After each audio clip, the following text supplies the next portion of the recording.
Department 1, People versus Robert Durst. Mr. Durst is present. His lawyers are nearby. We have Mr. Miata at council table, Mr. Bailey and Mr. Lewin.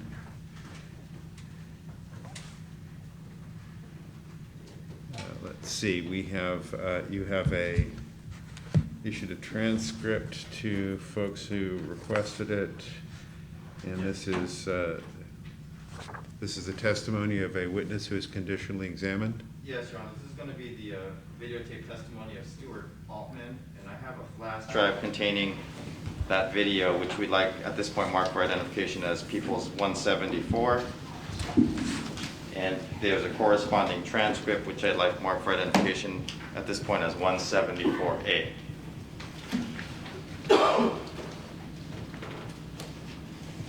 All right, the folks in the back room, somebody tap on the door, let them know we're starting. Oh, yeah.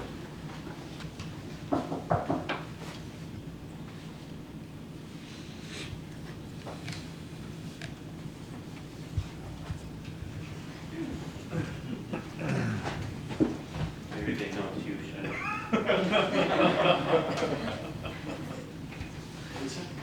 There. We're about to start. All right, Mr. DeGuerin is present now also, and you may begin with the playing of the conditional examination. Thank you, Your Honor. We'll begin playing People's 174, the testimony of Stewart Altman on video. Please come stand in the witness stand.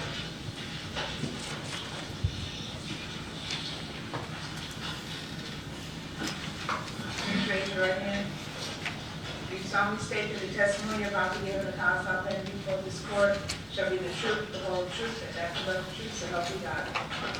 Please be seated. Please state and spell your first and last name. Stewart Altman, S-T-E-W-A-R-T-L-T-M-E.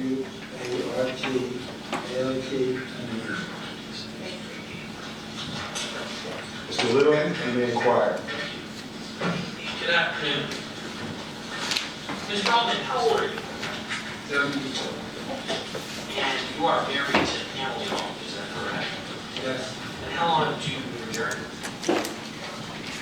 43 years. And you two have a son together named Howard, is that correct? Correct. And you're a lawyer? Yes. How long have you been a licensed attorney? Since 1968. Are you currently licensed today? Yes, I am. And where do you practice? I practice in New York, in Mineola and Queens. You might need to spell Mineola, I'm guessing. M-I-N-E-O-L-A. And since 1968, is that when you practiced in Mineola? No. When you got out of law school, I assume you took the bar back in 68 or 69. Yeah. And you were, prior to working in Mineola, what did you do? I worked in Queens. And what did you do? What was your occupation? What kind of law? I worked in the labor union. And your practice now is primarily doing what? I work in the Queens Family Court and the Nassau County District Court. I do family work. I do criminal work. Your practice is primarily family law, is that correct? Primarily, I also do labor law. Primarily family and labor, is that correct? And criminal stuff. But the criminal law is a much smaller portion of your practice, is that I'm correct? not the assigned counsel in the district court. So again, I'm going to ask the question again, in terms of the number of cases that you handle, sir, is it fair to say that you handle many more family and labor cases than you do criminal cases? Yes, that's fair to say. At any time during the period from 1968 to the present, have you been suspended where you were not allowed to practice law? No, sir. As you sit here today, Mr. Altman, do you consider yourself to be a neutral, unbiased witness? You realize that I am Robert Durst's attorney. So I am Robert Durst's attorney. one of his attorneys, so I am not really unbiased, no. Sir, as you sit here and I'm asking you questions, would you agree that as you hear the question, before you answer, you are considering how will my answer potentially affect Mr. Durst? I'm considering telling the truth with every answer, that's it. So you're in no way, as I ask the question, you're not considering the ramifications for Mr. Durst with your answers? I'm considering attorney-client privilege and immunity. Okay, so again, are you considering? How many times can you ask the same question? I told you no, I'm not biased. Do you believe that your friendship with Mr. Durst in any way affects your testimony? No. You agree you're only here today because you were subpoenaed, is that right? That's correct. And do you agree that you fought the subpoena at every opportunity? I just talked legal means when to court and at a hearing in Nassau County, that's all. I want to talk about your wife, Emily Altman, for a moment. When did Emily begin working for you at your law firm? When I opened the Minneola law office, And what year was that? I think it was 96. And what were or are her duties? And if you can, in answer to the question, if her duties have not changed, then you can explain that. If the duties have changed, just please explain, in essence, what does she do for you starting in 96, heading forward? I'm a one-man law office in Minneola. I have one employee, my wife, Emily, who is my office manager. She does everything. She calls the clients, she writes letters, types, she answers the telephone, she does everything. She opens the office, she closes the office. Does Emily have legal training? I've trained her. And when you say you've trained her, what areas have you trained her? How to run a law office, how to speak to clients, what questions to ask, how to write legal letters. And have you discussed with her and taught her what the ethical responsibilities you have as a lawyer she has as your employee? Yes. And is that something you can specifically remember having covered with Emily in the years that she's worked for you? On an ongoing basis. And that ongoing basis started back in 1996? It started before that, before she even started working in my office. Would you agree that Emily did not interview clients on her own, other than for preliminary matters like paperwork or retainer agreements? No, she interviews clients, period. And when you say she, without you being there, Yes. and when she interviews clients, is she interviewing them about legal matters? Yes. Mr. Altman, when Emily would interview clients, would you instruct her in advance of what she was supposed to discuss with them? At times, she would call me. Well, let me ask you, would it be Emily's normal course of duty to be having lengthy conversations with your clients when you were not there? If it were necessary, she would have a lengthy conversation, yes. Explain a situation that would be necessary. I'm an attorney who works in court most of the time. I'm not in the office very often. That's what makes me necessary. Well, I would assume those would be conversations regarding scheduling or paperwork, correct? No. Are you aware, Mr. Altman, as to whether or not you would give Emily Altman questions to ask clients when you weren't going to be there? I don't. And is it fair to say, Mr. Altman, that those questions would not involve Emily giving legal advice? Questions don't involve giving advice. You said those questions do not involve giving legal advice. Questions are not legal advice. Questions are seeking information. So, sir, let me ask you then, is it correct then that if Emily Altman were going to interview one of your clients, that you would give her a list of questions to ask? No, I said no. So, sir, if you're not giving her a list of questions to ask, and if she's interviewing a client, then what would be the purpose of her conducting such an interview? To run the office when somebody listening, that's what I want to think. Mr. Altman, again, I would assume that you would have counseled your wife that she could not give any clients legal advice during these conversations, correct? If my wife called me and told me about a situation, I would convey to her how I felt about it, and she would give that advice, yes. Would this be a correct statement, sir, of how you would run your practice with respect to instructions to your wife, Emily, interviewing clients?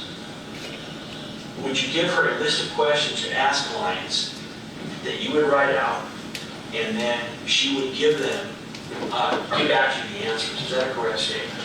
I would give her questions, I wouldn't really write them out. And would she then write down the answers to the I don't know. You don't know? No. Well, sir, so what I'm asking you is I'm trying to understand what the process was in which you ran your office and your wife worked for you. So I'm trying to understand, I'm trying to elicit from you how it was that she interviewed clients, and during those interviews, how it was decided what would be asked. So in Emily Altman on her own, when you would have her interview clients, did you instruct her in advance what the purpose and scope of those interviews were made? If it was a new client who walked through the door, she would ask the questions that she felt appropriate and then talk with me. If it's a client that I had from the past, that I knew all about the case, I would give her instructions about what I would want her to do. But I did not write down questions for her. So if there were evidence that you had written down or it was stated you had written down questions for her, your position would be that's incorrect. That would normally be incorrect, because I normally, sometimes I might have written down questions. They're talking about an 11-year period of time, many different interviews, many clients. When you say, where do you get the 11 years? You said 1996, this is 2017, and I was like, man, these are off. What, 29? It is. Way off, way off. That accounting job you're thinking about, it's not going to happen. You can try it. All right, I wanted to make sure. All right, Mr. Robin, let's continue. You ready? Yes. So, have you read and provided, or are you in any way familiar with your wife's conditional examination testimony? No. Have you in any way discussed your wife's conditional examination with her? Yes. Are you familiar with what she said during the conditional examination? We discussed some of the questions and answers. Have you had a chance to review any transcript of the conditional examination? No. Mr. Altman, have you reviewed the transcript of Emily Altman's conditional examination? The answer to that question, no, I did not. I did not read your transcript. I told you we talked, and I did not read it. How, in terms of minutes or hours, how many minutes or hours of conversation have you had with Emily Altman, your wife, about her conditional examination testimony? I don't know. Well, are you able, was it more than 10 minutes? It's hard to quantify. Really, I don't know. Well, it's hard to quantify, or you don't want to quantify. I can't quantify it. So as you're sitting here, you have no idea. You might have you had up to 3-4 hours of conversation with her about it? Mr. Lewin, just ask you the question that you want, and I'll answer it to the best of my ability. It's really a hard question to answer. I'm married to this woman. We talk all day, every day. How much of those minutes were attributed to her conditional examination, I really can't tell you. I would say sufficient. Again, I'm going to ask my question again, Mr. Altman. Do you think that since she took the stand on her conditional examination, having spoken to her about it in total for more than an hour, No. So you think it's less than an hour? Probably. And when did that first conversation take place with her about her condition of examination? You know, I believe it happened. She called home. She was all upset because she said she was all mixed up about her testimony. And that there was an issue of fact about a period of time when something happened in the courtroom between you and my wife. And that conversation, that takes place on Thursday morning, July 27th, to the best of your memory.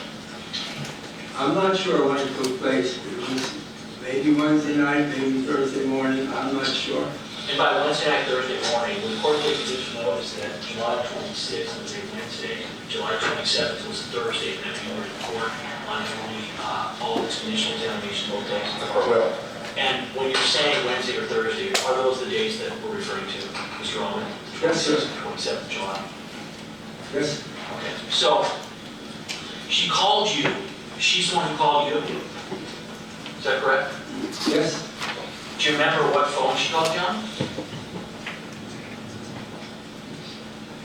No. Well, would it have been in the morning, afternoon? You see, you have different hours than me. We're 3 hours different. Right. All right, Mr. Altman. The conversation that you had with your wife, she has testified, took place on Thursday morning before she came to court. Is that consistent with your memory? I'm not sure. Like I said, it was either Wednesday night or Thursday morning. But if you want to say it was Thursday morning, sometimes my wife makes mistakes. I don't know. If it was Thursday morning, it was Thursday morning. But I did speak to her, regardless of my remember when. And she called you on her cell phone, correct? I don't know for sure, but I think so. Mr. Altman, you don't seem like the kind of guy that picks up calls from numbers you don't know. Am I right about that or wrong? You're wrong about that. So you'll answer, it doesn't matter, you'll answer the I'm private. not afraid to answer the phone. Okay, so. look at your client, Mr. Of course. I'll never answer. So your position is you sit here right now, your best memory is that she called you on her cell phone. My position is I don't remember. And I believe you said you believe she called you on your cell phone, but you're not sure. Those are different, and I don't remember. I don't think she had, yeah, I would guess she called me on her cell phone. All right, and to the best of your knowledge, when she was out here, she was calling you frequently, is that correct? Oh, yes. And when she would call you, to the best of your knowledge, that was being done on her cell phone, as far as you know, is that correct? Yes. All right, so she calls you up, and she's the one who called you, correct? You didn't call her? And when she called you, I'd like you to describe that conversation from start to finish. Your Honor, this is not marital privilege covered. So, Let me limit it. if you would limit it to, because there are personal matters that are... I'll make it very easy. Mr. Altman, I think you know what I'm asking. I don't want you to tell me, hey, she put the dog on the phone, you put the dog on the phone to say hello, and she said, bring me back, something from Langer's Deli. I don't care about that. What I am interested in is every part of the conversation that you had that pertained to her testimony in this case. Okay, I don't know what you want me to say. It's a question. Really, Mr. Altman, you don't understand the question I just asked. You want me to tell you what she was upset about and why she called me about testimony? No, let me give you the question again, ready. I want to know everything that was discussed between you and your wife during that phone conversation that pertained to her conditional examination testimony in this case. She was confused about time frames. She was confused about a time frame that you had asked her about when and if and who told her or she heard information that Mr. Durst was in Los Angeles prior to or at the time of Susan Berman's death. I want you to tell me, as best you can, word for word, of your ability, how the subject of her conditional examination testimony came up. I'm not going to be able to answer that question when you want me to. I don't remember what she said word for word. I can tell you about what she said, though. Well, I want to know who first brought up her conditional examination testimony. She did. She did. And what did she say, to the best of your memory? What did she say about it? Maybe summarize it. I can't tell you word for word. Other than your testimony where you're summarizing what your wife said, do you remember any words at all that she relayed during the conversation? She was hysterical. She was crying. She was very upset. And she said to me, I'm so mixed up, I don't know. I think I made a mistake. I told Mr. Lewin that Bob was in Los Angeles during, I told him that I found this out in 2000, the year 2000, in December. And I said to her, it couldn't have happened like that. There's no way. We didn't have any communications with Bob Durst at all since after his father died up until the time he had a chicken salad sandwich arrest in Pennsylvania. That was the first time I heard from Bob in years. And that's the truth, so I'll be honest. Did you tell her during that conversation words, in essence, that you did not hear that? This is you speaking. Emily, you did not hear that from Bob. You heard it from me. I didn't use those words. I said you didn't hear it at all from anybody, not in December 2000. We had no idea where Bob was or what he was doing. Did you, at any point during the conversation with your wife, tell her that she had heard that statement from you? No, I never said she heard it from me. Sir, is it your testimony that you never told your wife that she heard the comment not from Bob, but from you? I really don't understand, Your Honor. Is he asking me to tell them what Bob Durst told me? No, that's not the question. Listen to the question. He's asking me to tell him whether I told my wife that I told her what Bob Durst told me? No, the question doesn't call for that, and I won't allow that question. I don't... This is a different question. This is a different question. I don't understand. Listen to the question. Can we read it? Pardon? Can we read it, please? Do you mind? Go ahead.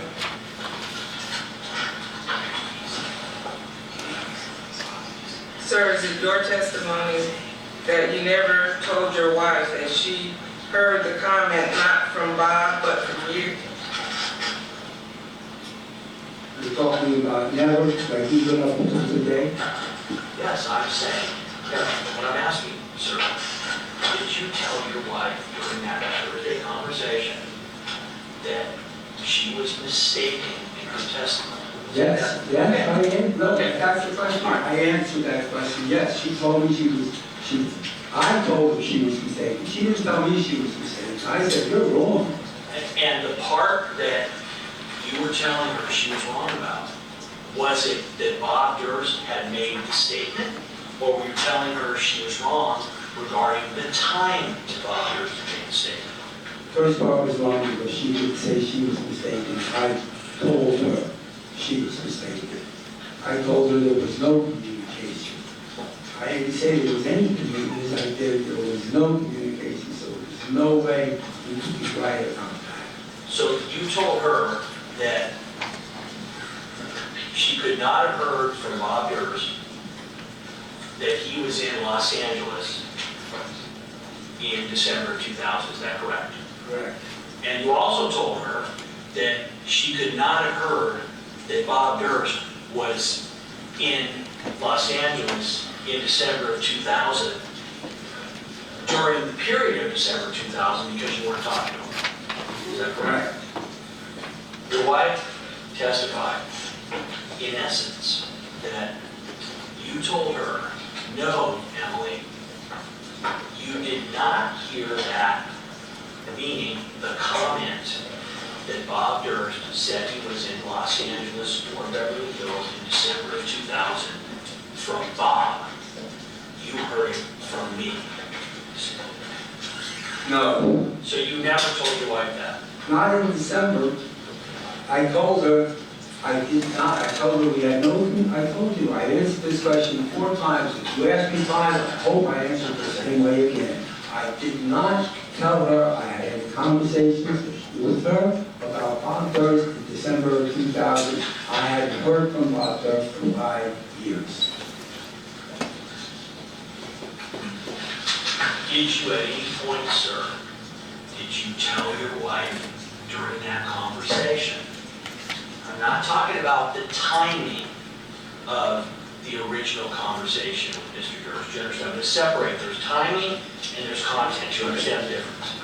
I believe you were asking me about comments about December 2000. So My answer's not going to change. So did you tell Emily Altman during your conversation on that Thursday morning that she did not have a conversation with Bob Durst in December of 2000?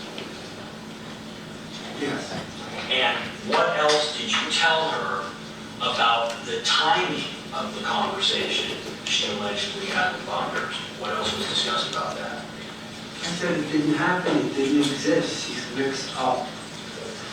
And when it's your testimony that she called you telling you she was mixed up and concerned, is that correct? She called me and said she was concerned and upset. I told her she was worried. All right, now, At the time. Mr. Altman, tell them during that conversation that she was wrong. She did not hear that statement from Bob Durst. She heard that statement from me. The first half of the question, there's 2 questions. One, did I tell her that she did not hear it from Bob Durst? Yes. The second part of the question, did I tell her she heard it from me? No. I said that many times now, Mr. Moore. You keep asking and hoping I change my answer. I will not. Are you aware, Mr. Altman, that your wife, Emily Altman, testified in court that she said you told her that she had heard or might have heard that comment, not from Bob Durst, but from you? Are you aware of that? I didn't read the transcript like I said before. In your testimony right now, this question I'm asking, Mr. Altman, you are in no way considering in your answer what the ramifications might be for Mr. Durst. You're not thinking about that at all? Tell me the truth. So I'm telling you. That's not my question. Mr. Altman, as you sit here right now, would you agree that with every question I'm asking right now, last question I asked, would you agree that you're thinking about, before you answer, how would this question, my answer, affect Bob Durst? Well, I answer it, yes, Your Honor, but I'm not qualified, but I'm certainly aware of the attorney-client privilege. Sir, as you are sitting here and you're being asked questions, this last question in particular, are you thinking about how your answer will affect a determination on Mr. Durst's guilt or innocence? Yes, sir. Yes. I'm sorry. July 31st. I'm sorry. I had a dialogue with the reporter, seeing what she's doing. You need your break now? Yeah. So, most of the lawyers have worn out and me a little bit, have worn out our reporters' hands.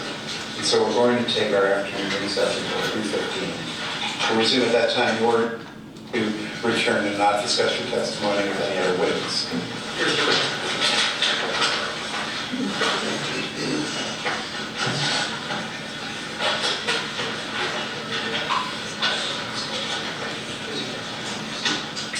Mr. Lewin, you may resume your examination of the witness. Mr. Altman, please listen to this question very carefully. I even wrote this one out. Did you tell your wife in that conversation that took place on that Thursday about her initial examination testimony that you had previously told her that at the time Susan Berman was murdered, Bob Durst was in Los Angeles? I were to ask you, how certain are you of that answer? You certain? When Emily called you on that Thursday morning, did she tell you that she had made a mistake first? Or did you tell her, Emily, you made a mistake? I told her she made a mistake. And your comment that you made a mistake was regarding what? You made a mistake about...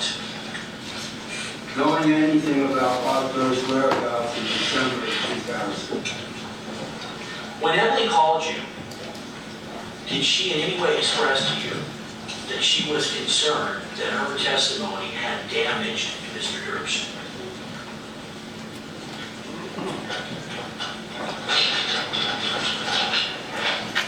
She was concerned because she wasn't sure. That's not my question. My question is, during that conversation, did she relate to you anything to the effect of her concern that that testimony she had given, that Bob Durst had told her he was in Los Angeles with Beverly Hills at the time of Susan Berman's murder, was damaging to his case? She was concerned. And did she tell you, you said she was concerned, did she tell you she was concerned? She told me she was concerned. One of the things she was asking me about. So, Mr. Altman, is it true that in the conversation you had with your wife, she was delineating in that conversation with you that, you know what I testified to really hurt Bob Durst? No, what she said was, I'm not sure what I told Mr. Lewin was in fact the way it happened. Did she in any way convey to you during that conversation that what she had said to me about Bob Durst being in Los Angeles, did she convey to you that she understood that was damaging to Mr. Durst with respect to his guilt or innocence? I'm not sure what was in her head, but I think she was concerned about it. And that's what my answer still is. She was concerned. She wanted to be sure she was telling the truth, that she got the facts right. I'm going to ask you again. I didn't ask you what was in her head, so listen to my question.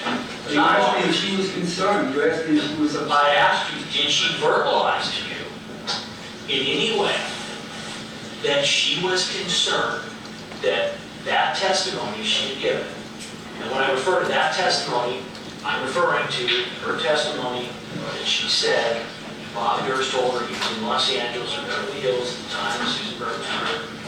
Did she tell you she was concerned, expressed to you, that that testimony was damaging to Mr. Durst with respect to his guilt or innocence in this prosecution? She told me that she was concerned because she wanted to be factually correct. If it happened, she would have put it on the record without any reservation. She told me she was not sure, and I said, you made a mistake. Okay. Again, Mr. Robert, during your conversation with your wife that Thursday morning regarding her statement that she had made in court that Bob Durst had told her that he was in Los Angeles or Beverly Hills at the time of the murder, did she state to you that she was concerned that that testimony was damaging to Mr. Durst's guilt or innocence with respect to this trial? As she was concerned. So,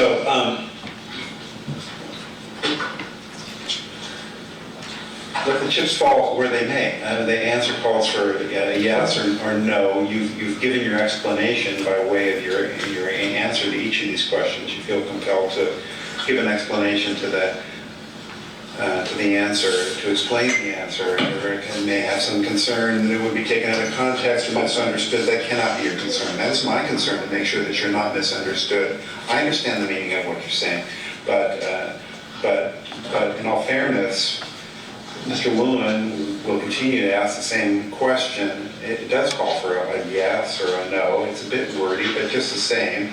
You can track it, you're following it.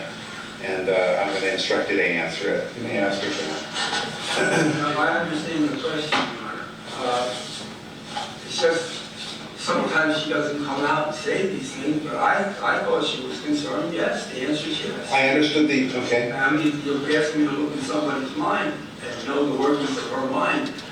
No, the question is what she stated. You said that she was concerned, but there's a different question, a little slightly different question that's important to Mr. Lewin, and it's a legitimate question.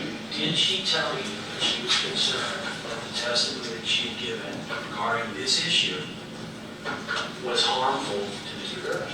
She didn't come out and say that, no, but I'm telling you, your answer was pretty concerned. Okay, so that's appears to be a no answer. Did you tell her during that conversation, convey, relate in any way that you were concerned that the answer she had given was harmful or damaging to Mr. Durst? No. When this conversation took place, did Emily first express to you that she did not remember what had happened, or did you tell her, Emily, you were wrong about what happened? The latter. Okay, so without her expressing, Stewart, I'm wrong, your first statement to her, in essence, was, Emily, you were wrong about your testimony. Yes. When you were telling her this, were you concerned that potentially that was going to be influencing a witness who was still in the middle of her testimony? I didn't think that, no. So you're a lawyer for 50 years almost, and you're talking to a witness in the middle of their testimony, telling them you're wrong about what you testified to. Is that correct? Correct. But it did not occur to you that in saying that you were potentially affecting that witness's testimony. Correct. Would you agree now, having time to think about it, Mr. Altman, that a statement like that could certainly could have affected your wife's subsequent testimony? Would you agree? I agree. Did you tell your wife when she told you, or while you were discussing her comment, that Bob Durst had told her that he was in Los Angeles or Beverly Hills in December of 2000? I want to clarify because I think we're getting confused. I'm not asking about when the statement was said. So in other words, we're not talking about did Bob Durst make the statement in December of 2000. What we're talking about is did Bob Durst say that he was in Los Angeles in December of 2000? So I want you to understand the clarification I'm making as a foundational prerequisite to my question. Do you understand what I'm telling you? I think you're saying, did he ever make that statement? So during that conversation, the way it started off was her memory was that in fact, Bob Durst had told her that he was in Los Angeles or Beverly Hills during December of 2000. That's what she told you, correct? That's what she told you. And she told you on the phone, Yes, she told you that. and that was her memory of what occurred, correct? Yes. And then you responded, no. Emily, in essence, and I want to make sure, Ms. Altman has testified that you responded, she says, I told him what I had said, and he said that you remembered it differently. Is that your memory of the conversation? I remember the conversation, I said to her, you're wrong. It didn't happen. Now, would you agree that sitting here right now, Mr. Altman, that your comment to a witness who's in the middle of testifying that their testimony is wrong would you agree that that is at the very least inadvisable? Well, I don't believe that there was any instruction for her not to speak with me. But as an attorney, you're asking me, is that inadvisable? I think yes. Okay, so when you were making this comment to Emily Altman, your wife, were you aware that she was still in the middle of testifying? Yes, I was. And in fact, Mr. Altman, isn't it true that you made that comment to Emily Altman so that she would come into court and change her testimony? No, Why did you make a comment to her? because it was true. She was wrong. She made a mistake. I was just refreshing her recollection. So, did you think, Mr. Altman, that after you told her that, what did you expect would happen? I think of any consequences. So, your wife has told you that she remembers Bob telling her that he was in Los Angeles in December of 2000. And you told her, Emily, you're wrong, that didn't happen. And it never occurred to you that, you know what, this might interfere with her subsequent testimony or influence it. Now it occurs to me. It didn't then. Ms. Rowe, does that seem like something that probably should have occurred to you while you were having a conversation? I'm not going to go into hypotheticals. I'll answer them.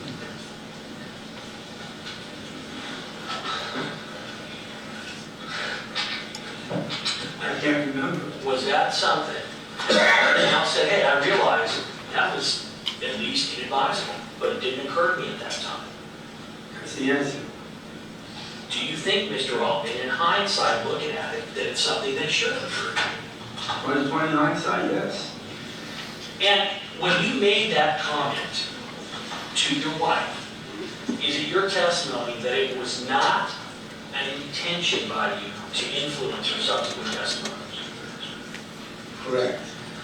What did you think she was going to do after you told her you're wrong? You did not hear that from Bob Durst. Don't know what she was going to do. Did it occur to you that she was going to come into court and change her testimony? Now it does. And it's your testimony, I want to make sure I'm understanding this, that right up until you told her you were wrong, her position was very clearly that Bob Durst had told her this information, that he was in Los Angeles in December of 2000. Is that correct? No, that's not where she remembered it. She remembered being in the witness stand for 4 days and getting confused. She didn't realize. She didn't understand her time-space relationship was confused.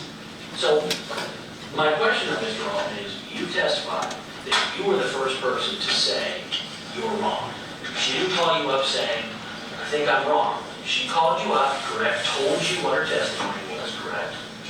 Correct. Is that right? Did you know about that testimony that she had given in this area that we're talking about before she called you? No. So she calls you up and she says, in essence, you said she's very upset, correct? Yes. She calls you up upset saying, I testified. I told them that Bob told me he was in Los Angeles, Beverly Hills in December of 2000, correct? Correct. And then you're the first one to bring up the point. You say, Emily, that's wrong. Correct. When you told her, Emily, you're wrong, was her response, you know what, Stewart, you're right. I am wrong. Or was her response, I don't know? She realized she made an error. Did she tell you what the error was she made? What error did she say she made? She said that didn't happen. Well, so in other words, did she tell you, sorry, so during this conversation then, when you said she realized that Bob Durst did not tell her that information, did you say to her at that point, here's where that information came from? No, I didn't tell her that. I told her we had no communication with Bob Durst. There's no way she could have possibly known that at that time. or found it out some way, and I had not one phone call, and no meetings. Mr. Altman, you said she realized she was wrong. So I'm asking you, how did she realize that she was wrong? Did she tell you she remembered what? She remembered that we had no communications from the bottom. So is your testimony, Mr. Altman, that during this conversation, what your wife ended up conceding to you was that not only did Bob Durst not tell her that he was in Los Angeles in December of 2000, but that nobody told her that? No.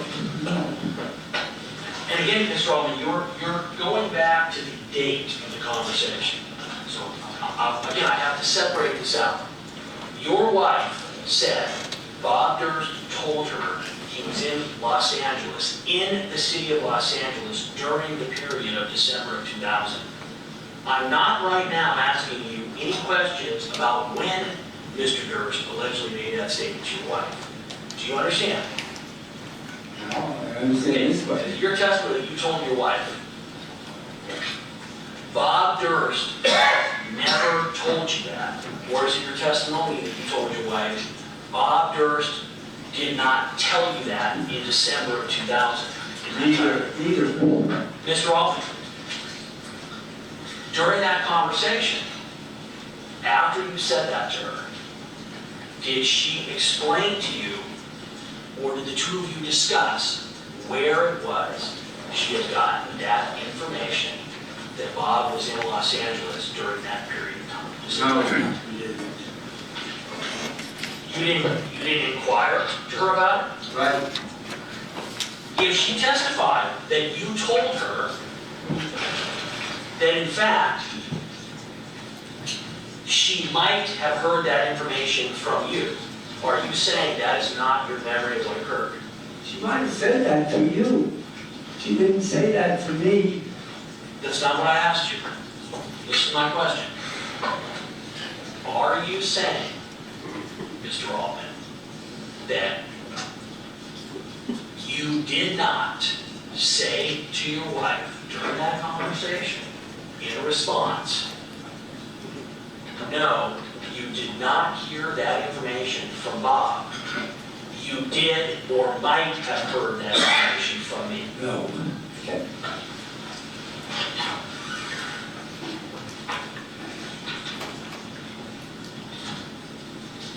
When Emily Altman testified on Thursday, when did you become aware that she had changed her testimony? Thursday night. Did you call her or did she call you?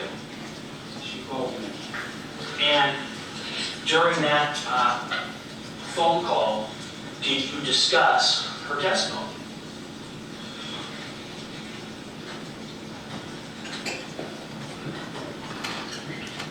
I really can't recall. She was just so happy she was going to be able to go home. That's what we discussed. So you're saying, to the best of your memory, it never came up as to what she had testified to on Thursday after your conversation with her Thursday morning. Is that your testimony? Ever in the days that followed? It's a difficult question to answer. I can't tell. I'll take it in parts. Have you ever had a conversation with her since then about her testimony that took place on Thursday? And now I will go back and I will try to limit time-wise. So you just testified that you do not remember specifically when you had conversations with your wife about her Thursday testimony. Is that correct? You don't remember when those conversations took place. Is that right? Right? So I'm not asking you to tell us when you had the conversation with her. I want to know what the substance of those conversations were about her Thursday testimony, no matter when they took place. So we're referring to the conversation that you had with Emily Altman that you believe was Thursday morning, but whether it was Wednesday night, Thursday morning, we're talking about that conversation. You understand? Yeah. So I'm going to start off with, during that conversation, did you relate to Emily Altman, without saying what the statement was, any statement that Robert Durst had said to you? No.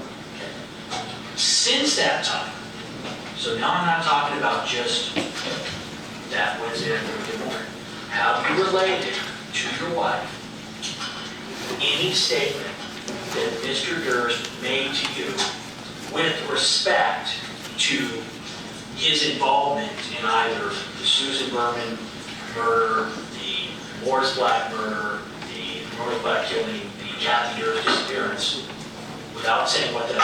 No. I'm asking, I'm not qualifying it as to when the conversation with your wife took place. I'm saying, please describe the substance of conversations you have had with your wife about her testimony on Thursday, July 27, 2015. We just spoke in general terms about how she was testifying and how long it took for her questioning. And I said, what you should do is don't engage this dude. Don't try to talk to him. Don't try to teach him. Just answer the questions, yes or no, to the best of your ability. That was about it. We didn't talk about anything. I never made any statements to her about Bob Durst. So you didn't come back and go through and discuss the substance of her testimony on Thursday? Absolutely not. No, I was. Why? She was testimonied out. She was exhausted. She wanted to just relax. My wife was pushed to the brink.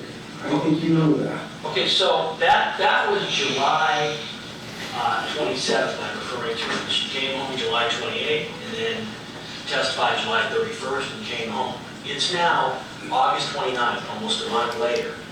Are you telling me that the substance of conversations that you had with your wife about her complete conditional examination testimony would be what? We didn't talk about it. So you have not talked about her conditional examination testimony at all since she returned on July 31st or August 1st? She did talk over the weekend before she came back. We talked. But nothing since then? No. Have you had any conversations with her about your upcoming testimony? Sure. Okay? And what have you talked about with respect to your testimony? During the conditional examination, both I decided she would agree we would have a conversation with Mr. Durst to protect the integrity of the process. When I talked to my wife about me coming here and testify, I told her that I was going to tell the truth. I wanted to just come and get this over with. Have you had any conversation with your wife since Thursday morning where the two of you tried to figure out where it was that Emily got the information that she testified to that Bob told her she was in Los Angeles or Beverly Hills in December 2000? No. Mr. Altman, after you had the conversation with your wife on July 27th, where you told her you were wrong, was the way that it was left that you had your memory and she had her memory, which was what you testified to? I refreshed her memory. I believe she realized that she made a mistake. So you say you believe she realized that she made a mistake, but that's not what she told you, correct? Yes, it is. Okay, so what is, so I asked you before, I said to you, was the first time that your wife ever mentioned not having heard this comment from Bob? First thing that came up was when you said, no, you're wrong. And then I also asked you a question, and I believe your answer was that her belief was that she had heard from Bob, but you were telling her you were wrong. Is that correct? That's correct. So I want to find out, explain what was it and what conversation took place where she acknowledged, Stewart, you're right, I made a mistake. You have to testify to that, so that's what I'm asking you. Remind us That of same what? telephone call, she realized that we hadn't talked to Bob in 5 years. When you say she realized, what did she tell you specifically? I don't remember. Well, so, Mr. Altman, I'm asking, you're telling me, I told my wife in her testimony, you're wrong about your testimony. And then she realized I was right. That's your testimony. So I'm saying, well, wait a minute. What did she say to you that leads you to believe that she ended up with the conclusion, you know what, Stewart, you were right? She remembered that we had no communications from Bob at all for 5 years. So, She had her years mixed up. So, what she was telling you she was wrong about was the timing of the conversation and not the substance. Is that correct? No, I think she was telling me that she was wrong about both. Well, you said you think she was telling you. I want to know what were her exact words, to the best of your memory, that leads you to believe that Emily Altman was telling you, no, Bob Durst never told me that, period. I don't remember her exact words. Well, Mr. Altman, as you sit here today, I want to understand, your testimony is that you told Emily, Bob Durst could not have told you that at the time you were saying he said it, correct? That's what you told him. You answered yes, that's correct.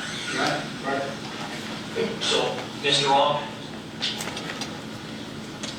your testimony, I want to be clear, is not that Emily told you, you know what, Bob never told me that. Your testimony is that she corrected herself by remembering Bob did not tell me that in December of 2000. Is that correct? No, you're reading into it. Well, you just testified that your response to Emily was, Bob could not have told you that in December of 2000 because we weren't talking. Let me explain. She said that she wasn't sure how she found out that. She wasn't sure whether I told her. She wasn't sure whether she heard it from somewhere, she read it from somewhere. She doesn't know. Is it your testimony that your wife has not told you since or during her initial examination that, you know what, I now remember. In other words, your wife said to you, I now remember, Bob Durst never told me that he was in Los Angeles or Beverly Hills in December of 2000. I can't answer her question. I don't know the answer to her question. I never heard of it. No. Well, so, I'm really asking you, your wife had an original memory. You told her that memory was wrong, correct? Yeah. You told her that memory was wrong, not because of the substance of the memory you testified, but because you said you guys were not talking about Durst in December of 2000, I correct? said it never happened. I don't know why she said that. Has your wife told you that she is now certain that Bob Durst never told her that he was in Los Angeles during the time period of December of 2000? Is the question you're asking me, is she not told me something? I don't understand how you... I'll do it again. What are you... It's very easy. Listen. Has your wife ever told you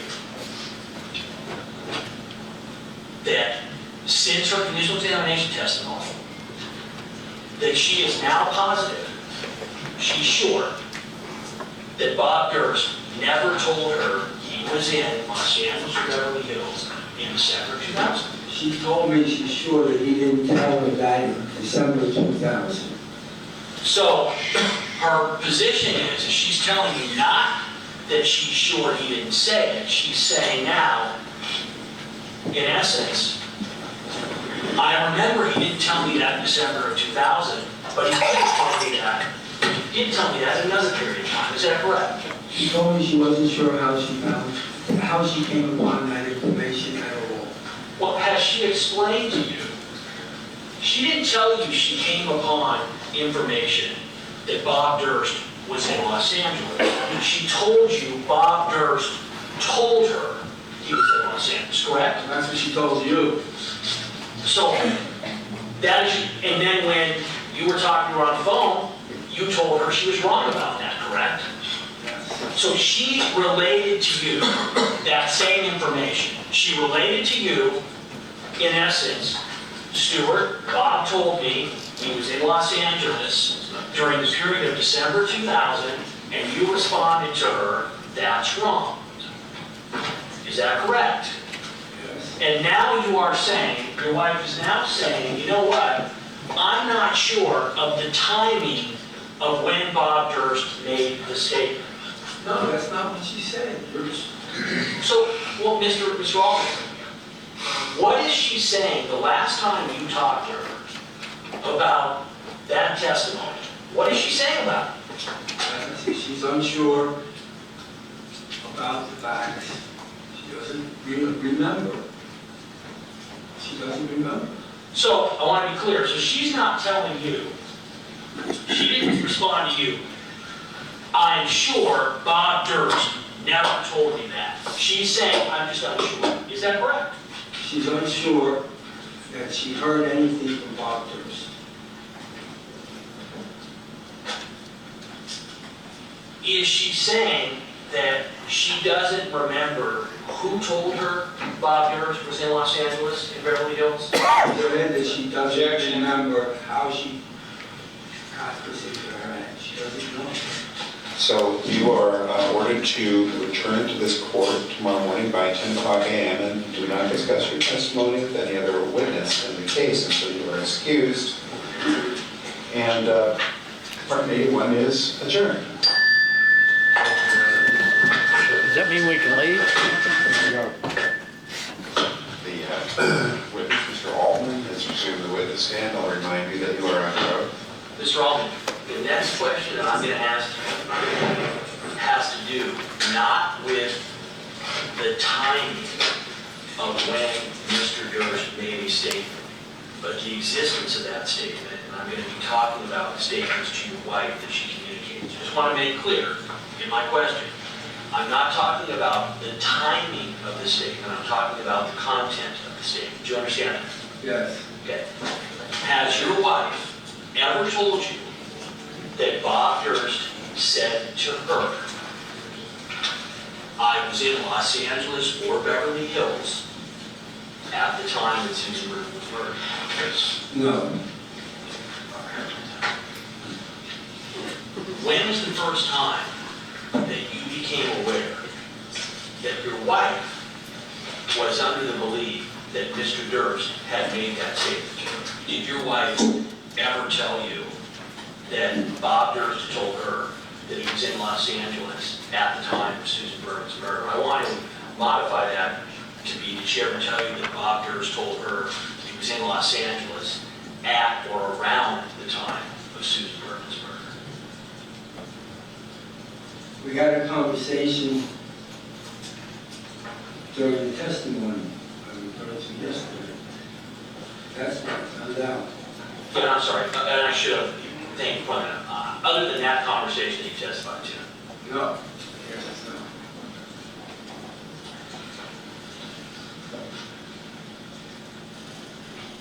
What a moment.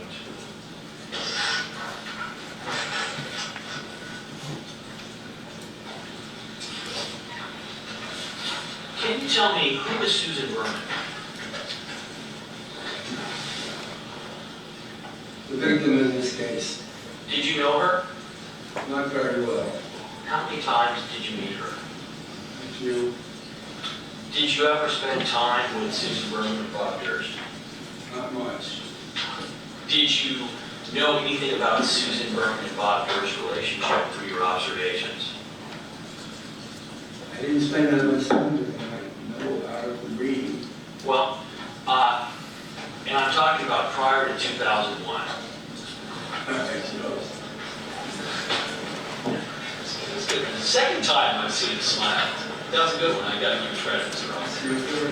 Mr. Ross, so my question is, other than any confidential communication pursuant to an attorney-client relationship that you have with Mr. Durst, can you please describe your observations of how you saw Robert Durst and Susan Berman interact with each other?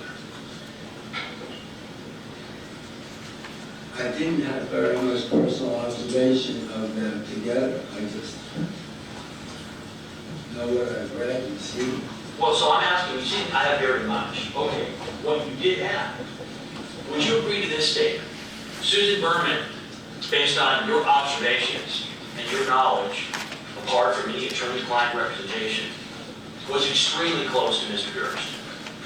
I told you, I really never saw Susan Berman. I've only seen her a few times in my entire life. I didn't get a chance to observe them together. Are you aware that your wife had opportunities to observe Susan Berman and Bob Durst together when you were not there? No. Do you agree, Mr. Chapin, that Susan Berman, two people closest to her were that the two people closest to Bob Durst were Nick Chapin and Susan Berman? Did you know? Sure. Yes. Can you tell me, Mr. Altman, now that you've answered that question, when I asked you a moment ago to describe the relationship, can you tell me why you didn't respond to my prior questions in the affirmative that yes, Susan Berman was incredibly close to Bob Durst? Because you asked me, you prefaced the question, was whether or not my personal observations. These are not personal observations.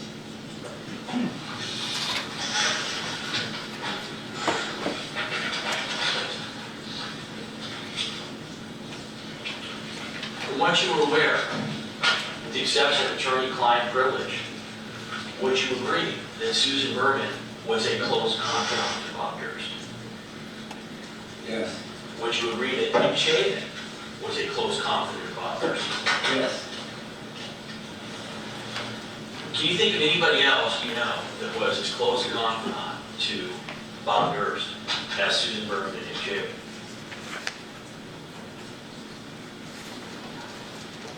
Yeah, Doug Oliver, I think. And tell me who's Doug Oliver? Tell me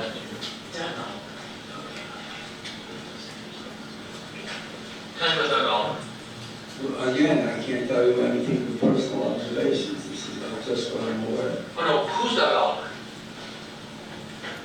He's a man who was in the New York City area. I believe he did work in real estate. And is he somebody that is a friend of yours as well? No. Is he somebody that you met through Bob Durst? Yes. When did you meet him? I can't recall. Would it have been, 10 years ago, or 20 or 40? Any approximate? I don't want to guess. What? A long time ago. You knew Doug Oliver. You met Doug Oliver prior to Kathy Durst disappearing, correct? I don't recall. Kathy Durst disappeared in 1982. Are you aware of that? Yes.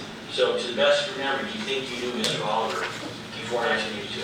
I think I've met Mr. Oliver. Lou was a different story. I didn't know him. Okay. So, did you meet Mr. Oliver prior to 1982? I don't recall. I really don't recall. Do you think you met Mr. Oliver closer to 1982 or closer to 2017?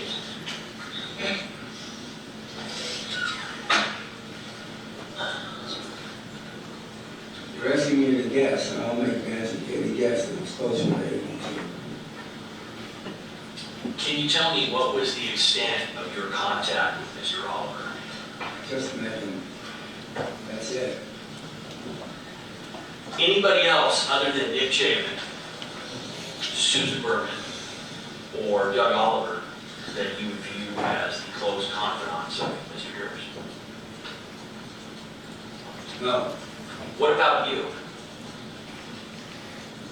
I've been a friend with Bob since 10th grade.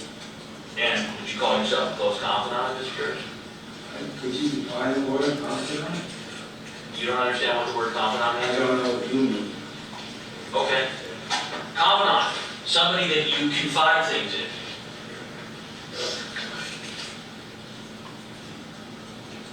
Or you're not checking me on Google, are you? Okay, I thought you were pulling your phone and checking the, I run a law office and I have emergencies sometimes, I just check. oh, okay.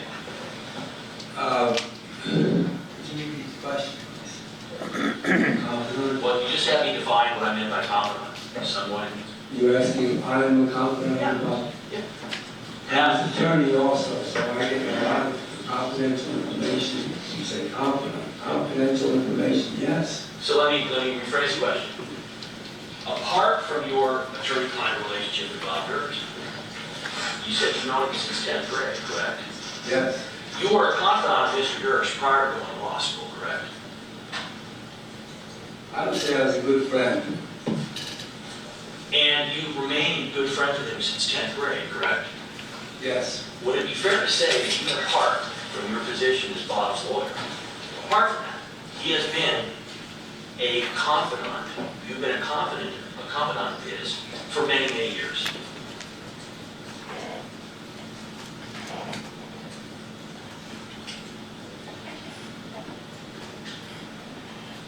I guess you could say so. Would you agree that your wife, Emily, aside from the attorney-client alleged relationship, is also a confidant of Bob Durst's? I really don't like the word confidant. She was a friend of ours. My question is very simple. Do you consider your wife, Emily, a confidant of Bob Durst? Yes or no? You may answer the question, but you may explain your answer. My answer is no. Thank you. At the time that Kathy disappeared, were you in contact with Bob Durst? Subsequent to the disappearance, he called me.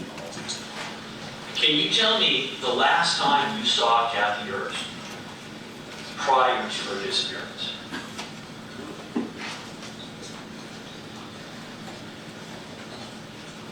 He had it in 1981. Your Honor, I paused the video at 1 hour, 10 minutes, 29 seconds. All right, thank you, Mr. Miata.